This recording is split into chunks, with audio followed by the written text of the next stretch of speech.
केंद्रीय मंत्री आदरणीय रामदास आठवले साहब उपस्थित है, वे आपको भी संबोधित करेंगे।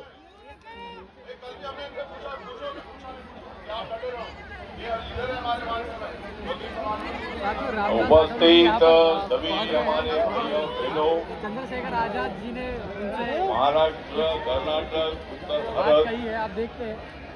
और कई राज्यों से आए हुए हमारे सभी भाई और बहन, हम सब लोग आदरणीय पंडित जी के नेतृत्व में हम सब लोग यहाँ बड़ी संख्या में जमा हुए हैं और हम सब लोग बाबा साहब अम्बेडकर जी के अनुयायी हैं, तथागत गौतम बुद्ध जी के अनुयायी हैं। हम सब बौद्ध धर्म के लोग इस देश के बिहार सरकार के तरफ मांग करने के लिए आए हैं कि 1949 का जो कानून है, इस कानून में अमेंडमेंट करने की जिम्मेदारी बिहार सरकार की है और हमारा बौद्ध समाज शांति से आंदोलन करने वाला है। हमारा बौद्ध भिक्खु विश्व शांति के लिए हमेशा प्रयत्न करते रहे हैं और बाबा साहब अम्बेडकर जी ने हमें बौद्ध धर्म की दीक्षा दी है। हम सब लोग इतना ही मांग करते हैं, मैं जरूर भारत सरकार में मंत्री हूँ, लेकिन मैं बौद्ध समाज के नाते मैं समाज के साथ हूँ, मैं मेरे धर्म के साथ हूँ और मैंने माननीय वहाँ के मुख्यमंत्री जी को मैंने निवेदन दिया है। वहाँ के सम्राट चौधरी जो डिप्टी सीएम, उनको भी हमने बोला है और आज यहाँ हमारे विनाचार्य जी ने मुझे निमंत्रण दिया था और आज आप लोग सब लोग इधर आए हैं। जरूर हम भारत सरकार की तरफ जो प्रयत्न करेंगे, ये विषय भारत सरकार के हाथ में नहीं है, लेकिन माननीय नरेंद्र मोदी साहब को एक दिन हम सब भिक्खुओं का शिष्टमंडल के मिलेंगे। मैं एक बार नरेंद्र मोदी साहब को मिला हूं और हमारी मांग ये है कि बोध गया का महाबोधि महाविहार हमारे कब्जे में आना ही चाहिए। वो सभी ट्रस्टी हमारे बौद्ध समाज के होना चाहिए। इसी तरह की मांग हमारे सभी बौद्ध समाज की है और सबसे ज्यादा बौद्ध समाज हमारे महाराष्ट्र में है। बाबा साहब अम्बेडकर जी ने हमें बौद्ध धर्म की दीक्षा दी। नागपुर में 14 अक्टूबर 1956 को बाबा साहब अम्बेडकर जी ने हमें बौद्ध बनाया है और हम सब लोग किसी पर अन्याय नहीं करना चाहते हैं, लेकिन अगर हमारे ऊपर अन्याय होगा तो अन्याय सहने की हमारी भूमिका बिल्कुल नहीं है। ये अन्याय हमारे ऊपर है। हमारे धर्म के ट्रस्ट में दूसरे धर्म के लोग नहीं होना चाहिए और तुम्हारे ट्रस्ट में अगर हमारे लोग नहीं है तो हमारे ट्रस्ट में तुम्हारे लोग जो, तो ये कानून जो है, इस कानून में परिवर्तन करने की आवश्यकता है और ये परिवर्तन जरूर होगा। हमारी संघ शक्ति मजबूती से आगे बढ़ेगी तो जरूर अपने को एक दिन न्याय मिलेगा और सभी ट्रस्टी हमारे बौद्ध समाज के होंगे, ऐसा हमें पूरा विश्वास है। हम सब लोग एक हैं और हमारा विजय जरूर होगा।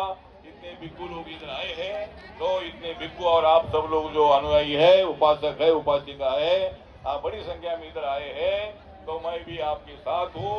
ये अंदर की बात नहीं है, ये तो ऊपर की बात है। इस विषय पर हम सब लोग बौद्ध समाज के, चाहे वो कोई भी गुट का आदमी हो, कोई भी मतलब जो बौद्ध है, वो सब लोग हम इस विषय पर एक है और हमें न्याय मिलना ही चाहिए।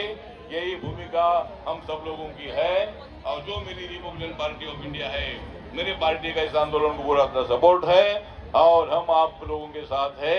तो इसीलिए महाबोधि महाविहार हमारे ताबे में आना ही चाहिए और उसके लिए हमारा संघर्ष जारी रहेगा।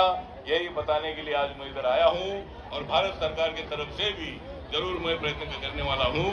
जरूर भारत सरकार की तरफ से अपने बिहार सरकार को बोलकर इस इशू को कैसा हल किया जा सकता है, उसके लिए हम प्रयत्न करेंगे। इन्हीं शब्दों के साथ फिर एक बार आप सब लोग इधर आए, हमारा बौद्ध भिक्खु संघ इधर आया, हमारे उपासक इधर आए, इसीलिए मैं आप सब लोगों का आभार करता हूँ और हमारा विजय जरूर होगा, ऐसा विश्वास व्यक्त करता हूँ। जय भीम, जय भारत, नमो बुद्धाय। धन्यवाद, धन्यवाद आठवले साहब। इसके बाद में आमंत्रित कर रहा हूँ आदरणीय पूज्य बनते खेम धम्मो जी को, कि वे अपनी बात रखेंगे। आदरणीय पूज्य बनते खेम धम्मो जी।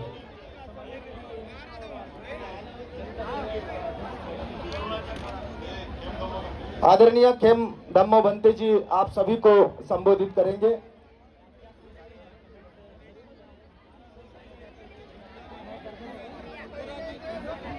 आवाज आ रही है सबके पास? हाँ नमो तस् भगवतो अरहतो सम्मा संबुद्धस्स नमो तस् भगवतो अरहतो सम्मा संबुद्धस्स नमो तस् भगवतो अरहतो सम्मा संबुद्धस्स।